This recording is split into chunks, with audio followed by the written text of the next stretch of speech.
The job of the conscious is to make the unconscious conscious. That's a quote by Stokely Carmichael. It's within the spirit of that quote that this video was being made. Imagine a people so colonized and mentally enslaved that they proudly embrace a racial slur once used to degrade their ancestors, mistaking submission for empowerment. So mentally enslaved that they take their morals from a book written by those who've demonstrated no morals throughout history. And although that book was brutally beaten into the blood-soaked minds of their enslaved ancestors, they ridiculously insist that it will now set them free. A people so confused that they blame themselves as being their own worst enemies while defending and revering their proven worst enemies. None of these things makes any sense at all, but they're believed by the mentally enslaved. Because to the mentally enslaved, nonsense always makes perfect sense. And they'll fight fiercely against those who dares to set their minds straight. Imagine a people so mentally enslaved that they insist that our plight is connected to a silly slave syndrome myth, which presents what would in fact be the least effective method used for controlling generations of people. True brainwashing requires a system that has to be constantly reapplied and reinforced upon a targeted population in order to remain effective. If not, its effectiveness would lessen with each new generation, not worsen as we witness among ourselves. Willie Lynch is not how true brainwashing is achieved. Imagine a people so mentally enslaved that they insist that a Bible that was in fact written by history's most ungodliest group and our evil enslavers contains all true history. And they insist that this is proven by Deuteronomy chapter 28. But they ignore the following contradiction. That scripture states that upon reaching 400 years of bondage, those people will be delivered from bondage in a massive exodus. But we, African Americans, have been in the U.S. for over 400 years. 2019 marked the 400-year anniversary of when the first enslaved Africans arrived in the United States. Yet we are no closer to our liberation than we were 100 years ago. This profound contradiction exists because the Bible is a work of fiction written by history's most ungodliest group. It is believed by those of us who are mentally enslaved. Usually people have the right to believe whatever they choose to believe. However, there's a profound exception to that rule when it comes to the oppressed. The oppressed must gain a clear, concise, and accurate understanding of our plight and condition in order to liberate ourselves. Because if our understandings are flawed, then all of our liberating strategies and remedies that stems from those flawed understandings will also be flawed. We must function based upon what is actually true in order to develop the proper counter strategies that are necessary in order to liberate ourselves. Keeping us believing in falsehood is how white oppressive forces prevents our liberation. It's the true reason why they have our people drowning in so much false information in regards to our plight and condition. It's also the reason why those of us who knows the truth must teach African proverb. We must teach the truth whether we're hated for it or unfriended for it. We must teach the truth whether it fills the room or clears it out. We must teach the truth regardless of who it offends. Because our liberation is dependent upon our people learning the truth. This is why those who know must teach African proverb. And here's the truth. Look at the facts. Since the 1960s, the African American culture has changed in ways that benefits our oppressors and that are against our own interests. For example, we used to call ourselves brothers and sisters, and we called our evil oppressors crackers. Today we're calling ourselves by the N word and the B word, and we're calling our oppressors white people. Clearly, we are respecting ourselves much lesser, and we're respecting them much more. Moreover, during the 1960s, we call ourselves brothers and sisters, which had a unifying effect upon our culture. Today, calling ourselves the N word and the B word has a divisive effect upon our culture. During the 1960s, the unified protest demonstrated by African Americans was unprecedented. African Americans implemented the most successful unified protest in U.S. history. It still remains unrivaled by any other group.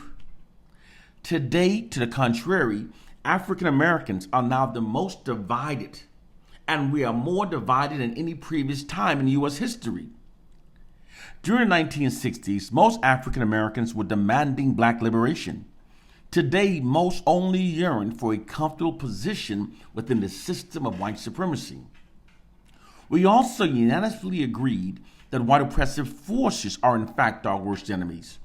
Today, millions are now insisting that we are our worst enemies. Open your eyes. There's nothing normal about self-identifying ourselves with a term historically used to demean us. There's nothing normal about perceiving ourselves as being our own worst enemies while revering and defending our oppressors, who are in fact our proven worst enemies. Our collective state has changed 180 degrees from what it was during the 1960s. These changes were achieved so gradually that most of us didn't notice them happening until our culture had been totally turned upside down. Furthermore, our culture has changed in ways that are against our own self-interest and in ways that benefits the system of white supremacy.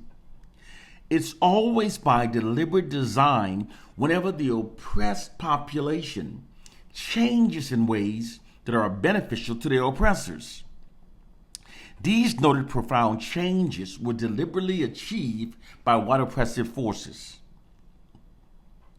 In response to the 1960s unprecedented unified black protests, white social engineering scientists determined that the African American culture had to be fundamentally changed from what it was during the 1960s.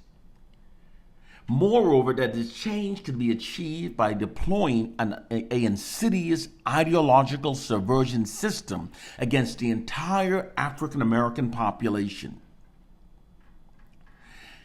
Ideological subversion is an elaborate, slow process used for brainwashing an entire generation of people. More specifically, it is an offensive psychological warfare tactic that uses disinformation and misinformation propaganda to manipulate a targeted population into thinking and behaving in ways that are against their own self-interest, and instead in ways serving those who are deploying the ideological subversion system.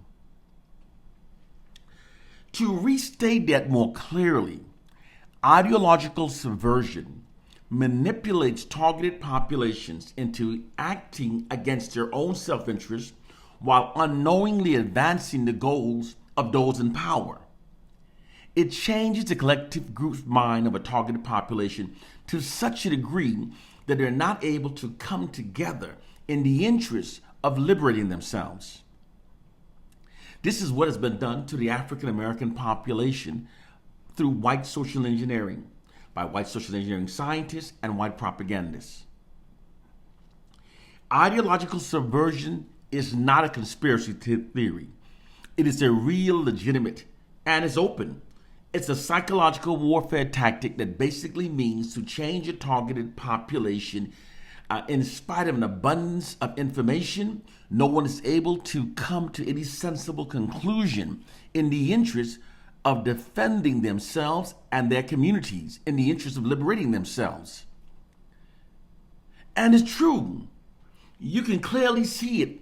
It's what when you open your eyes. You see our culture has fundamentally changed. Often what many black people believe are their own thoughts, opinions, are actually created by external forces deploying an ideological subversion system without most of us even realizing it. The fact that millions of black people have fallen victim to this brainwashing system isn't because there's something inherently lesser about us. All groups are vulnerable to ideological subversion system. It's a human vulnerability that can be done to any targeted population. However, because we African Americans have been totally stripped of our true identity and culture during the enslavement of our ancestors, we are therefore more susceptible to ideological subversions, social engineering programmings. The only way to counter it is to be a critical thinker. Start questioning the validity of all information you receive from white sources. It was they who conditioned us to think as we now do. When black people say that we are our own worst enemies, those black people cannot confirm their negative assessment based upon their own individual experiences.